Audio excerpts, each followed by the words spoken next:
Hey Splinter fam, it's time for me to teach you about some of the most underrated abilities in the game at the moment. So before that, I need to get my teaching hat on. So give me 1 second. So now I've got my teaching hat on, now you can take me a bit more seriously, but in the game at the moment we've got so many abilities, so it's so hard to choose which ones you want to pick for your games and which ones are going to be the most successful, and it's quite difficult sometimes. As there's so many abilities in the game, I feel some of them get overshadowed, and I need to bring some to your attention as these abilities are such game changers and they can definitely win you some more games. And I need to bring them to your attention, so let's get into the video. But before I do, like the video if you like my hat and comment below some of your favourite abilities. And don't forget to subscribe as we love all our subscribers and also get you some extra luck in your dailies.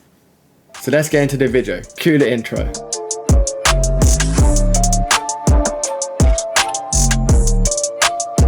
As always, before we do our top 3, I'm going to give you an honourable mention, and today's ability is going to be Phase. And Phase basically allows you to miss any magic damage coming your way. And let me give you reasons why it's a bit overlooked and also why you need to be using it. First of all, Phase allows you to actually dodge all damage types coming your way. You could already dodge melee and range damage, but with Phase you're allowed to dodge magic damage. And magic damage can be so annoying sometimes, as it can get behind your shields and take away your health, and it really is a pesky type of damage type. And being able to dodge it allows you to do so many things like stay alive, kill your opponent's team, and generally Phase is just an added element to your team that just keeps you going and keeps your team alive. The thing with Phase, you're going to have fast monsters. So any monster that's really quick and you pair it with the Dragon Summoner that gets F1 Phase, it's going to be so overpowered. But if not, you're going to have to use monsters that are super quick that have the Phase ability, and we're going to give you some suggestions. But the thing is, because it's going to be fast, and magic is kind of like a weird kind of like damage type, because not many of them are actually quick, so you're going to have to actually look around and find some fast ones. But when you do, it's going to be so overpowered, because dodging things in the game is kind of like, I won't say it's overlooked, but it's definitely a key factor in the game, because getting hit is not something you want. It's like a boxer, you want to be ducking, weaving and dodging, and it's just like Ultra Instinct Goku. The minute people started missing him, he became a god. So any monster that has Phase is going to become a god, especially when it's got some speed. Another factor to Phase is you can generally win games without getting hit, and that's a good factor. Like I said a bit earlier, being able to dodge all damage types and things like that, the opponent's team is going to miss while you're attacking, and that allows you to keep your health intact and not have to worry about so much of healing and triage. And generally it can help you win games just having Phase on your team. The last thing I want to say about Phase is, because you're dodging magic damage, a lot of magic cards, or definitely some of the most overpowered magic cards, are slow. Think about Goblin Psychic for example, 1 speed. Queen Macelia, 1 speed. Dr. Blight, 1 speed. And even at max level, they stay at 1 speed, so they're generally really slow. So you just having a bit of Phase allows you to dodge all them pesky things. And think about it, some of the cards that I mentioned have Affliction. So if you're dodging that hit, you're not going to get afflicted, so you can keep on healing if you have some healing on your team. So now we're giving you some great reasons why you want Phase. Let me give you some suggested monsters. And first of all, we're going to talk about Void Dragon. And we all know how overpowered Void Dragon is, considering it's got Void already. But once it gets leveled up, it gets Phase. And it's super quick as well. So it's going to be dodging, and even if it gets hit, it's getting half the damage. So Void Dragon is definitely going to be one of the best monsters for this. Another card I'm going to bring up here is a new one into the game, which is Korik Lurker. I've definitely said that name wrong. But the thing is, yeah, he's got dodge already, he's pretty quick, and he's a taunt. So everyone's going to be attacking him anyway, so he's going to be taking all the focus from the opponent's team. And considering you got dodge, you're going to be dodging all the melee and range damage often. With Phase on top, you're generally going to be very hard to hit. And you can keep your team alive because it's got taunt, so it's going to be taking all the focus. So you've got all your other monsters dishing out all the damage on the board. The last monster I'm going to bring up is Darjin Asornus. Like I said, I'm so bad at pronouncing names, so that's why I have the images to help you. But this guy is absolutely a monster, and he's a reward card, so we definitely got him.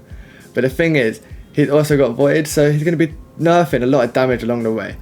And also he's in blue, and blue's a very speedy Splinter. Especially if you pair with Kelly, it gets a bit more speed. And yeah, blue's just a fast Splinter in general. So if you kind of wanted to pair it up with the Dragon Summoner that actually allows you to get Phase on all your monsters, you're going to be really hard to hit and you're going to survive and win more games. Now we're giving you the honourable mention. It's time to get into the top 3. Starting off with number 3, which is going to be Backfire.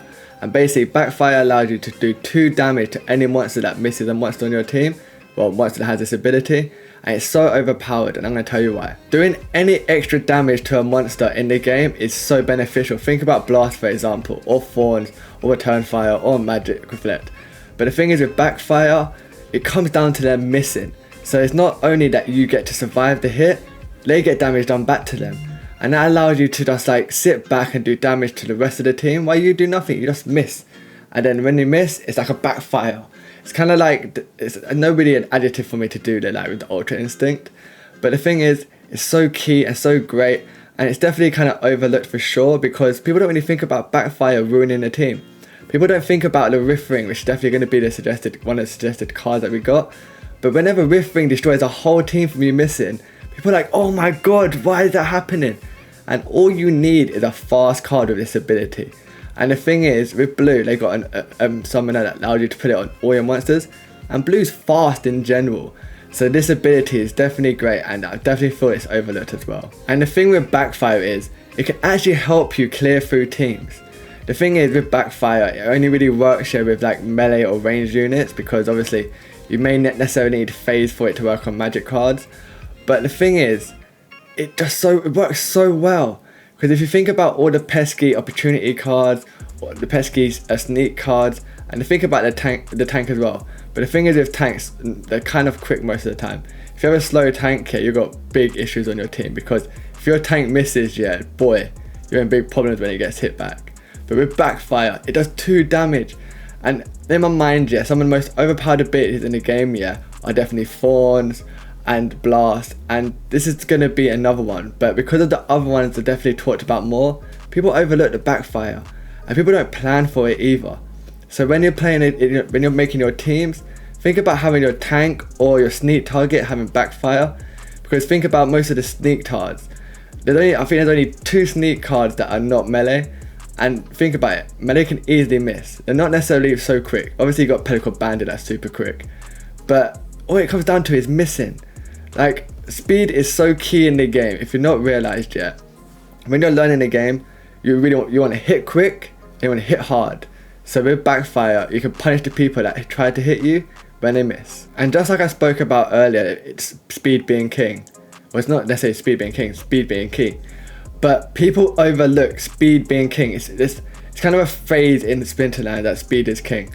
But people overlook that fact, and you can punish people with this ability. Like, because generally, no pun intended, backfire on them so much. So you definitely should be like thinking about putting some Backfire in your team next time you're playing. Now we're giving you some reasons why you want to be playing this ability. It's time to give you some cards that you want to use. And we kind of mentioned one already, but Rift Ring. Boy, this card can do so much with no damage. And the thing is, we got weapons training now, so it could definitely do some damage on the board. But people miss this card. And then when the monster misses it and it dies, Rift Ring gets stronger, well, health-wise. And what more can you ask from a card when it's generally just being a complete pacifist? In my mind, Rift Ring is the pacifist of the game. Sticking with the Death Splinter, we're going to talk about the Pellicle Deceiver.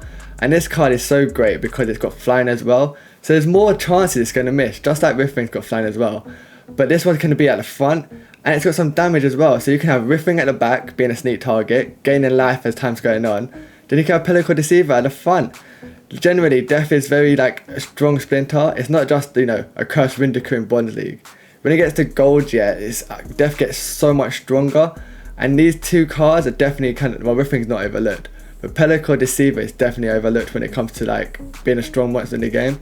And you know why it is? Because people don't think about Backfire. They don't think about every time they miss, they're going to get 2 damage done back to them. The last suggested card we're going to talk about is a Naga Assassin. And again, it's going to be another sneak target, because in my mind, Backfire is very great for sneak targets because there's not many magic ones. So you're going to be generally have more chance of like them missing. And if they miss, they do damage to themselves. And most of them, yeah, for sure. A lot of sneak monsters have quite low health, so 1 or 2 misses, they die. And all your monster did was sit there and do nothing. It was sitting there like, miss me, damage, miss me, damage. Like, and Naga Assassin is definitely going to be a key one, because you can get near enough up to 6 speed. And we're throwing out a little bit of range damage as well. And it's definitely like a great card when you're playing Dragon. And the thing is with Dragon, you can play a summoner that has flying on all monsters, and then it adds an extra layer on why people are going to miss that card. Now let's get into our number 2 most overlooked ability, which is going to be Dispel. And it's definitely a key ability at the moment, considering everyone's getting bullied by Korra. And if you haven't seen my video already, I'm going to have it at the top here, as I'm giving you key ways of being able to defeat one of the most overpowered cards in Splinterlands at the moment. But the spell basically takes away any positive effects that is given to the monster. That means by abilities or by summoners. And that means generally it's going to take away Enrage buffs, Bloodlust buffs, Swift buffs, Weapon Training buffs, Salvage buffs, Protect buffs, Light Sapper buffs, Last Stand buffs, Inspire buffs. So many abilities get nerfed by this one ability, and generally not a lot of people play it, and I'm going to give you reasons why you need to be playing it now. The thing is with this ability, it gets played a lot in high level games or high level ranked games. Like in Champs and Diamond, you're going to see this ability a lot because people know about it, but in the lower ranks not many people play it. And there's some monsters I'm going to suggest to you later on, but you can get this ability out quite well, and it might be a bit hard to kind of like focus this ability on hitting a particular monster. But at the end of the day, this ability is so overpowered. And generally, if you're not already using it, if you start using it now, you're going to win a lot more games, considering there's a lot more of these type of positive buffs abilities that are in the meta at the moment. So you want to counter them as much as you can. The thing with the current meta of the game is, you got the double Marty or the single Marty, and you got weapons training. And this ability counters both of them so well. So think about it. The person might have spent like all their strategy on putting a Marty here and a Marty here and having a monster here. And if you hit the Dispel on them, once they get in first position, all that work is gone. And the thing with weapons training is only just started out, and with Rebellion coming around the corner, you can expect more weapons training cards to come out in the future. And it's definitely going to be a bit more of a problem like later down the line. So you want to get used to using Dispel in your team and getting monsters that has this ability, because there's only going to be more positive buff abilities coming out in the game. So you want all the Dispel monsters you can get. And you definitely want to be able to try and like have one that attacks the front, the back and the middle, because you never know where this positive buff is going to go, especially with Bloodlust. Oh, Bloodlust is such an annoying ability. But that brings me into my next point, which is it stops Bloodlust. How many of you have lost yet to Jared attacking from the back line and slowly just getting stronger and stronger? And if it gets into the front line, it's going to have so much damage and so many shields and life, you're not going to beat him. And the thing with Dispel is, after all that work, boof, all limit stats just go away and it goes back to base. And that's the thing. Bloodlust was only a thing for Galactus cards, but now we're getting more and more cards that have this ability. Even the new Rift Watchers airdrop cards can have Bloodlust. So we can expect Rebellion to have a few Bloodlust cards. So we want to make sure you have the cards that have this ability to spell to stop it. Because you don't want to lose games if you don't have it. And that's the thing, Dispel is going to be a lot more meta for you when you're playing your balls, because everyone can use their Galactus cards, and every single Galactus card has Bloodlust. So it counts as this one single ability. So definitely for me, Dispel is the go-to card for you to use in your balls. Like I listed when I was talking to you about what the ability does, yeah, it counters so many abilities. Like the long list that it has of counters is amazing. So the thing is, you can throw in a random Dispel monster in your team, yeah, knowing that it should take away at least one positive buff or two. And think about all the summoners we got with like Obsidian, Kelia, like there's Tarsa, think about it, a lot of the Chaos Legion summoners minus Tarsa, Thaddeus, have positive buffs. So this counters all that, it takes it all away. So Dispel is definitely such a great ability, and you need to start using it now. We can talk about this ability as much as we want, yeah, but if we don't give you any cards that you should be using it with, what's the point? Starting off here, we're going to have Crystal Smith, which is a great card considering it gives you heals and Dispel. So it's a great card for like any type of strategies, because you always want some healing on your team. And Dispel, like we said, it's going to take away any positive buffs. So think about Lilith, you know what I'm on about, the Rift Ring, I got Rift Ring in my brain, I've lost too many times to it. Rift Watcher Summoner in Light takes away the +1 speed. Think about Salon, even though no one uses that card, takes away the +1 range.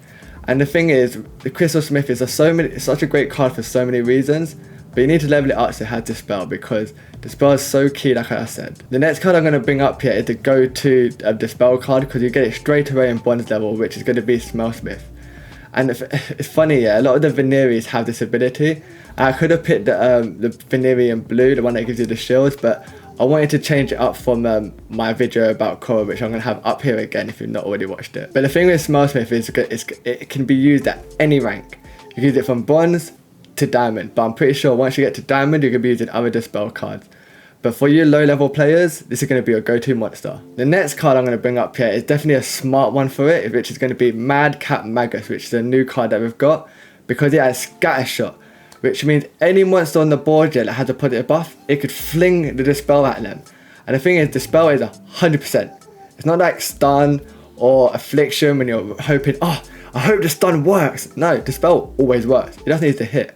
And with the Scatter Shot, it can go all over the board, and you can hope for the best that it attacks the monster you want. Because think about the core in the backline or in the middle, it can randomly fling at it and it takes away all its bloodlust. So Madcap and Magus is definitely going to be a key card, but the thing is, it gets it at max level. So all your low level players, you might not be able to use it, but all your big diamond champ players, or them high level games, that's going to be a go-to card in the future. We've talked about some amazing abilities so far here, but now it's time to talk about number one. And number one is going to be Blind. Because a lot of people in the community are blind to how overpowered it is. And basically it allows that monsters and ranged units miss by 15%. And that's not just the one unit. It goes to all the cards. So all their monsters have blind put onto them, which is super overpowered. I'm going to explain to you why. This ability is so overpowered considering it goes on all the monsters on your enemy team. So any monster on their team has this ability attached to them. And they become blind. And the thing is, it's not like some of the abilities we've spoken today about Backfire, when you got to make sure that monster gets hit, or we talked about Dispel, where you got to make sure your monster hits a certain monster. Blind just goes on the whole enemy's team, and it generally just works straight away as long as you keep the monster that has that ability alive. And it's so great considering, like I said before, missing is so key in the game. Like doing extra damage and not taking damage are the two big factors in the game to make you win games. And Blind allows you to do it so easily. Like we just kind of said, dodging is so key to the game because, like we said, the big phase in Splinterlands is speed is king. And any card that's fast allows you to like generally just start missing so much. And also Blind combines you with abilities like flying and dodge. And then that 15% goes to 65%. It stacks. It freaking stacks. Like you can stack the chance of you missing. I'm not sure if you can combine it with, no, you can't combine it with phase because obviously it's only melee and range. But the thing is, you can play around with so many abilities to allow your team to just survive. Not survive by healing or being tanky, but by your enemy team missing.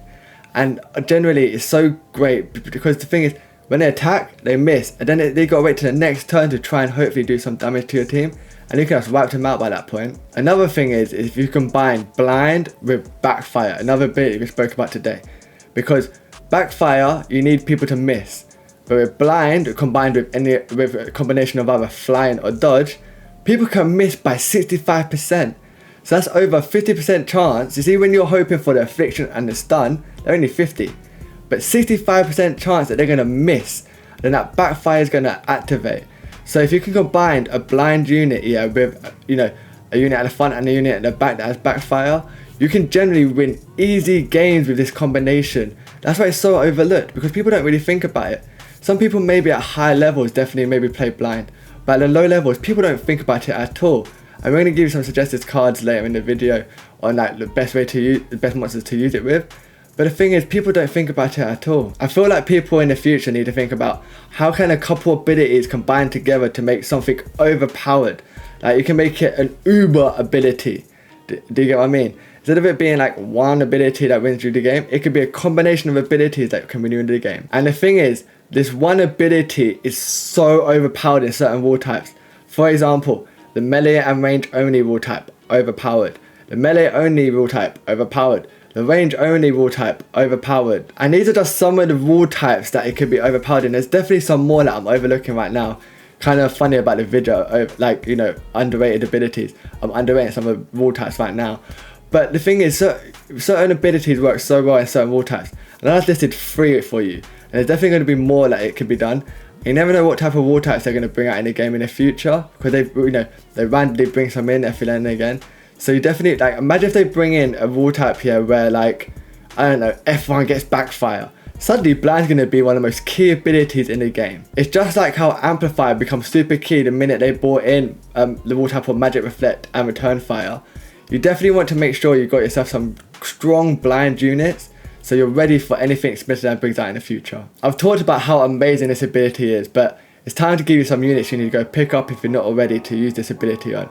And the first one I'm going to bring up is Flying Squid. And Flying Squid is a great card considering it's a fast unit, it's a part of the fast splinter which is blue, and it gets it semi early as well. And it's going to be so great because it's a reach target, so it might not necessarily get the focus that at the beginning of the game, but it might become the tank eventually. But it's going to be one of the first cards you're going to be using when it comes to blind. The next one I'm going to bring up is Spirit Hoarder, because Spirit Hoarder can hide anywhere in the team, and the thing is, if any of your units get attacked as well, it can triage and heal it along the way. It's definitely going to be one of the harder ones to get considering it's legendary, and legendary card, well, Chaos Legion is sold out now, and we don't know how the price of Chaos Legion is going to fluctuate in the future. But you definitely want to get your Spirit Hoarder leveled up to have the blind now, because generally you'll be blind without it in the future. My last suggested card is going to be a card that you might not think about when it comes to blind yet. It's going to be Chaos Dragon. Everyone thinks about Chaos Dragon when it comes to the blast, but Chaos Dragon also has flying, which is one of the key combinations that we're going to have with blind, because now it has 65% chance of missing. So you can have the Chaos Dragon at the back, and then all the sneak targets, they're not going to be touching it at all. So you're going to be getting extra blast damage on your opponent for longer. And Chaos Dragon is going to be one of the best cards in my mind. Flying Squid is going to be one of the good ones because it's a part of the fast splinter. But the thing is, because Dragon can be paired with any splinter, you can have yourself a Flying Squid and Chaos Dragon. So if the Flying Squid gets into first position and dies, you've got a backup blind just in case. And your opponent won't know what to do with all the missing that's happening on the board. But this is one of the best abilities that I feel like you're overlooking. So start trying to get some monsters that have the blind ability. These three are definitely some of the best cards when it comes to blind jet, because they have extra abilities that comes in and works with it, like Spirit Hoarder with the triage and Chaos Dragon with the flying. And Flying Squid is also part of the fast splinter. Well, I hope I've taught you a thing or two about some of the overlooked abilities in the game, and hopefully get you some more wins. As Rebellion's coming out at some point this year, we can definitely expect some more abilities to come out soon, and we cannot wait for what's installed for the future of the game. But that's it from us from today, so if you haven't already, like the video if you like my hat, and comment below which of the abilities I've mentioned today you like the most. And don't forget to subscribe for more play to earn content, as we all love earning some money while playing some games. And remember, be a shark in this space, not a whale, and we're going to see you guys next time.